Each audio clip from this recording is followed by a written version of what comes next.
Pour que l'onction puisse se manifester et nous faire entrer dans la plénitude de notre vocation, il faut que la chair ne soit plus un danger pour l'œuvre de Dieu. Quand et jusqu'à quel point il en est ainsi pour chacun de nous, Dieu seul peut le dire. On pourrait attester que la consécration sans réserve, malgré le profond sérieux de notre service pour le Seigneur, a été pour nous un beau jour l'idée que nous faisions de l'œuvre de Dieu.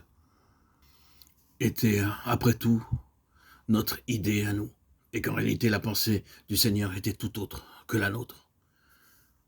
Pendant longtemps, nous avons peut-être cru que nos idées personnelles représentaient la volonté du Seigneur quant à son œuvre, jusqu'au jour où nos yeux se sont ouverts à ce qu'il y avait précisément de personnel dans notre manière de voir.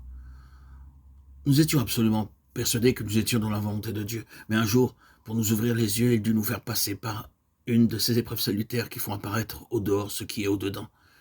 Et nous fûmes alors bien obligés de reconnaître que malgré notre parfaite sincérité, nous n'étions pas dans la pensée de Dieu au point où nous l'imaginions.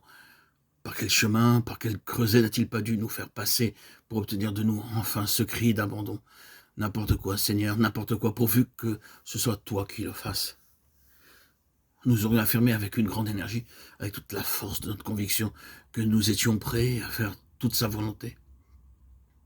Mais pour peu que le Seigneur nous mit à l'épreuve, pour peu qu'il nous requis d'abandonner telle ou telle tradition solidement enracinée, ou telle attache qui nous paraissait parfaitement légitime, pour peu qu'il nous dit « Cela aussi, maintenant, tu peux le mettre sur l'autel.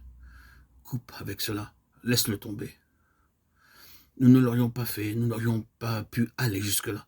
Et il a fallu descendre avec Dieu dans de vrais abîmes pour obtenir que ces choses perdent leur emprise sur nous. Ce qui nous paraissait en parfaite harmonie avec le plan éternel de Dieu, nous avons dû un jour accepter de nous en séparer. Qu'il s'agisse de l'œuvre de Dieu en général ou de notre vocation particulière, de notre ministère, de l'activité qui nous est propre. Toutes les idées personnelles que nous sommes faites sur ces choses doivent passer par le creuset. Nous devons venir à un détachement tel que Dieu puisse faire de nous absolument ce qu'il veut. On n'arrive pas là en déclarant purement et simplement que c'est là notre attitude et que cette position nous l'avons déjà prise. C'est bien facile de se lever dans une réunion et de dire, dans l'émotion du moment et sous l'empire d'un appel qu'on vient d'entendre, je suis prêt à ce que Dieu fasse de moi ce qu'il veut. Et pour qu'une telle déclaration devienne vraiment effective, il faut quelquefois des années. De tous les saints qui nous ont déjà précédés sur cette terre, je me demande quelquefois combien il y en a qui sont vraiment parvenus à cette position. Où sont-ils ceux à qui Dieu peut dire ce qu'il veut, dans la vie desquels il peut faire n'importe quoi sans s'exposer de leur part à une question ou à une controverse? Dieu seul le sait. Une œuvre préparatoire profonde, douloureuse et nécessaire pour consommer la disparition de l'homme, même de l'homme religieux, pour que le Seigneur lui-même puisse apparaître et occuper toute la place. Alors Dieu peut nous découvrir dans toute son ampleur le plan qu'il avait formé pour notre vie.